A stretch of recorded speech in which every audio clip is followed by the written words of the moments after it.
Do you know what they want? They want chocolate that has not been transed. Forget about transing the kids, forget about transing the adults. People want regular old chocolate. They want she-her chocolate, that's just regular chocolate, and they want he-him chocolate that contains nuts. And that's what they got from Jeremy's Chocolates. You may have seen this commercial. I've had a very busy few weeks. I'm traveling a lot. And so I came into the office, did my show.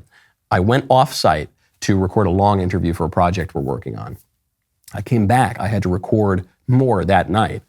As I'm recording, I hear a pause. They say, "Stop, Michael. You got to walk out of this set. Jeremy needs you." I said, "I'm in the middle of doing my..." They said, "Jeremy needs you." I said, "Okay, fine." I walk out and Jeremy says, "Hey, I need you to stand here next to the McLaren." I said, "Why is that?" He goes, "Oh, we started a chocolate company.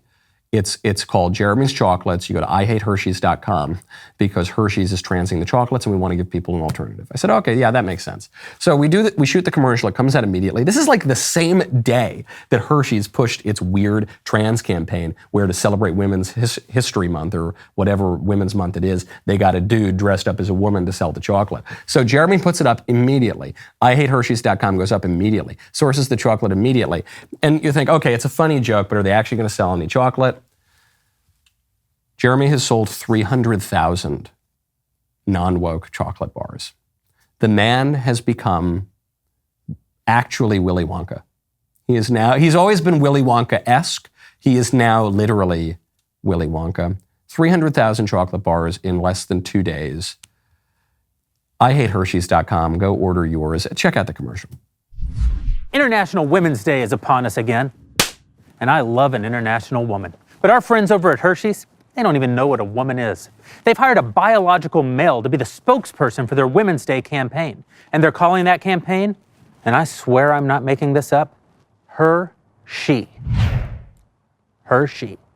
It's humiliating. And it's the reason that I'm launching Jeremy's Chocolate.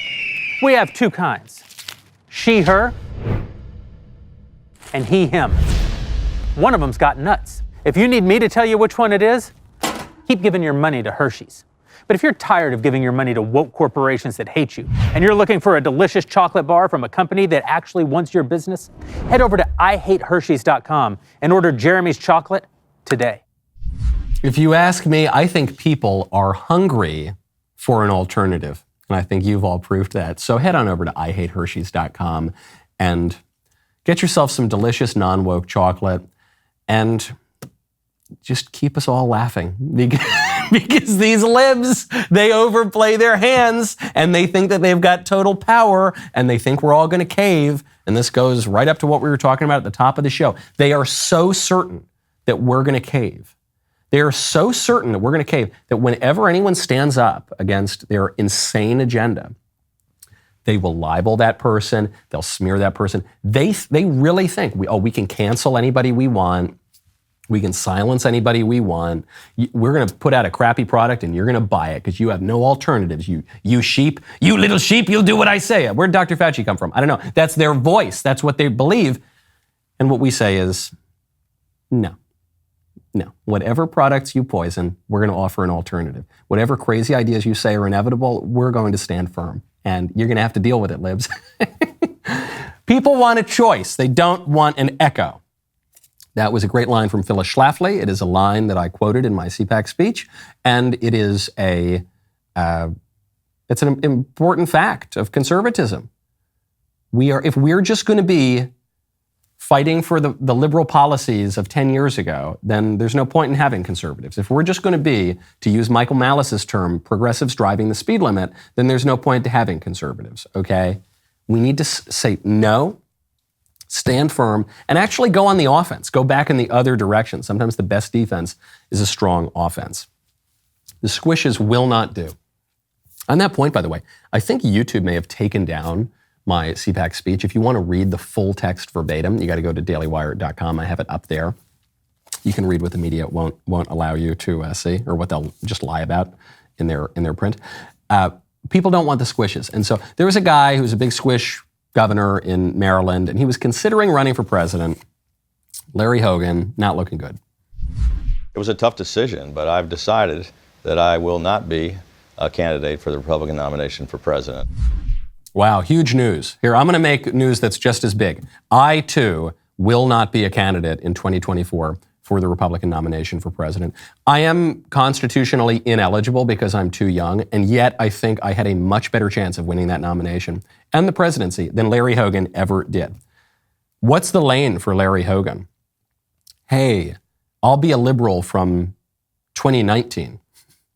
Hey, I'm a liberal, but not the craziest, fringiest liberal that you ever saw. Now, if I'm going to vote for a Democrat, I want to vote for a real Democrat. I want a clear alternative. If I'm going to vote for a liberal, I want him to be a coherent liberal. And if I want a conservative, I want a conservative. People want clarity. And I think a lot of the times the squishes believe that what we need to do is we just need to be a little conciliatory, meet you halfway. Okay. All right, you guys want to trans the 3-year-olds? I think we should only trans the 18-year-olds. Okay, let's meet at 12. No, if you keep meeting halfway and halfway and halfway as they push to the left, then you're just inevitably going to follow them all the way down their road to perdition. Now, speaking of people who might run for president, and speaking of ambiguously partisan people, Senator Joe Manchin, Democrat from West Virginia, is asked if he will endorse Joe Biden in 2024. Here is his answer. Are you going to endorse Joe Biden if he runs for re-election? Oh, there's plenty of time for the election. This is the problem with America right now. We start an election every time there's a cycle coming up. Yeah, he's the leader of your party. No, the bottom line is let's see who's involved. Let's wait until we see who all the players are. Let's just wait until it all comes out. My main purpose right now is to work for my country and my state. That's my responsibility. I'm not going to make my announcement for anything until the end of the year. You've said you're not running for president. Is that an open question, though? I didn't say that. I didn't say anything about that. The bottom line is I will make my political decision in December, whatever it may be.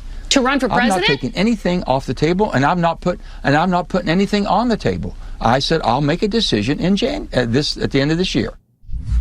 So Joe Manchin is recognizing here, one, maybe he wants to run for president, so he's trying to keep his options open. But he's in a tough spot.